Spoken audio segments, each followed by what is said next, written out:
Before discussing opening principles, I need to clarify the importance of the opening in the study of chess. The most common error that chess teachers and players make is to spend the beginning of their chess lives memorizing opening variations with which they think they can win lots of quick games.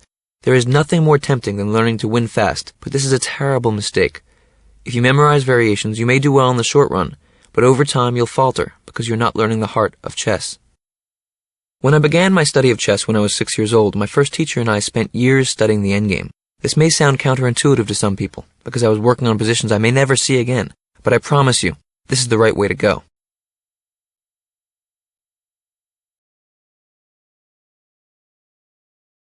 By studying each chess piece in isolation, I learned the power of empty space.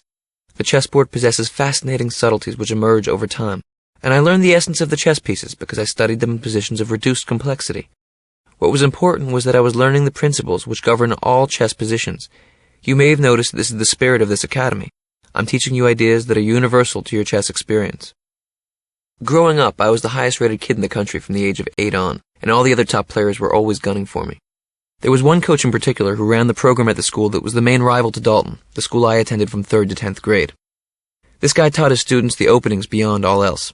His students had countless traps memorized, and many of them were prepared specifically for my opening repertoire.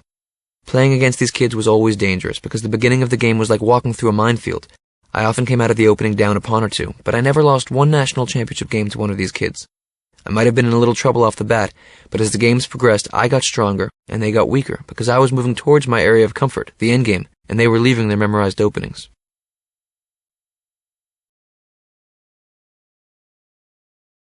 During my years, the Dalton team won 7 national championships, and I won 8 individual national titles, while our rival was usually just behind in 2nd or 3rd place. I would argue that it wasn't the kids who held themselves back. They were all astonishingly gifted children, but it was the short-sighted approach of their coach.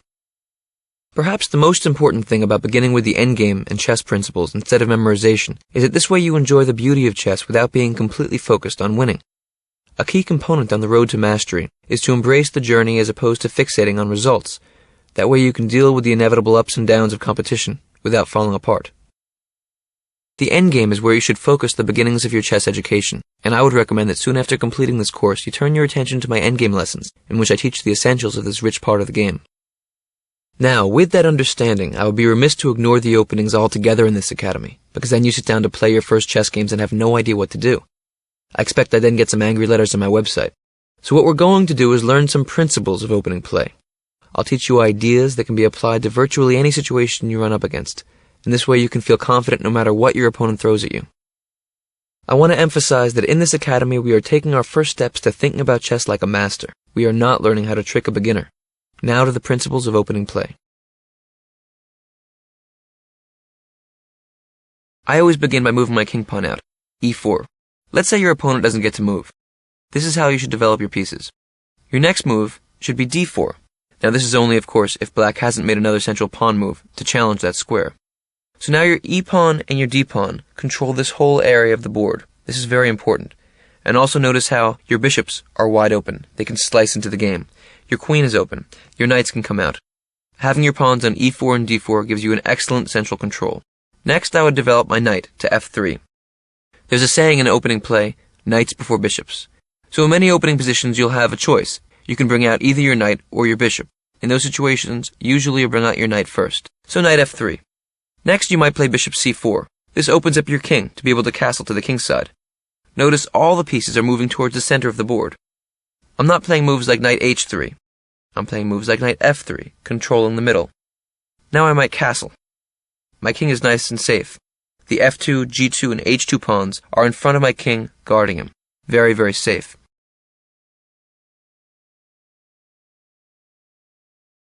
Now, another important idea is that we don't want to advance our pawns ahead of our king, at least not too far. I often describe this as creating air, as if the king can feel a draft. In other words, if I were to push these pawns, say to h4 and g4, my king would get much, much less safe, because pieces could slip in the cracks.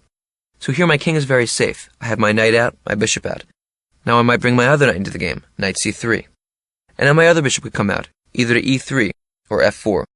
Next, I would bring my queen, and this connects the rooks.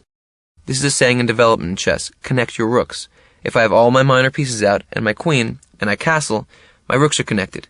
They're both ready to jump into the middle of the board, for example d1 and e1. In general, you want rooks on open lines, so probably either the e file or the d file or another one will have opened up.